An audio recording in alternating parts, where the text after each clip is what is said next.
علماء کہتے ہیں یہ سینکڑوں ہزاروں معجزات جو میرے آقا چلتے پھرتے دکھا دیا کرتے، چلتے پھرتے کرم فرما دیتے، یہ نبی پاک کے لیے نارمل سی بات تھی۔ ہاں جو مقام مصطفیٰ ہے، جو نبی پاک کا مقام ہے، جو اسٹیٹس ہے اللہ کی بارگاہ میں، جو مرتبہ ہے، اس کے مطابق دو ہی معجزات ہیں جن کے بارے میں کہا جا سکتا ہے کہ یہ سرکار علیہ الصلوۃ والسلام کی شان کے مطابق نمبر 1 علماء لکھتے ہیں وہ ہے معراج کا معجزہ، کہ معراج کی رات 27ویں رجب کو جب نبی پاک کو رب نے اپنی بارگاہ میں بلایا، اپنا دیدار کروایا، کائنات میں یہ مقام کسی اور کو عطا نہیں کیا۔ سبحان اللہ، ایک معراج کی رات یہ عطا ہوئی، یہ معجزہ، اور دوسرا معجزہ جس کو سب سے بڑا معجزہ کہا جاتا ہے، جس کو اعظم المعجزات کہا جاتا ہے، وہ قرآن مجید فرقان حمید کا قلب مصطفیٰ پر نازل ہونا ہے۔ سبحان اللہ، ان دو معجزات کی کیا شان ہے، یہ مرتبہ، یہ مقام کائنات میں کسی اور کو نہیں دیا گیا۔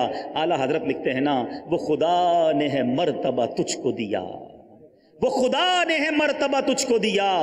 نہ کسی کو ملے نہ کسی کو ملا، کہ کلام مجید نے کھائی شہا، تیرے شہر و کلام و بقا کی قسم، تیرا مسند ناز ہے عرش بری، تیرا محرم راز ہے روح امین، تیرا مسند ناز ہے عرش بری، تیرا محرم راز ہے روح امین، کوئی تجھ سا ہوا ہے نہ ہوگا شہا، تیرے خالق حسن و ادا کی قسم۔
اے رب کریم، جب خلد کا ستارہ چمکا اور ہمارے آقا خلد میں تشریف لے گئے، جنت میں تشریف لے گئے، تجھے ان مبارک گھڑیوں کا واسطہ ہمیں بھی بلا حساب جنت میں داخلہ عطا فرما دے۔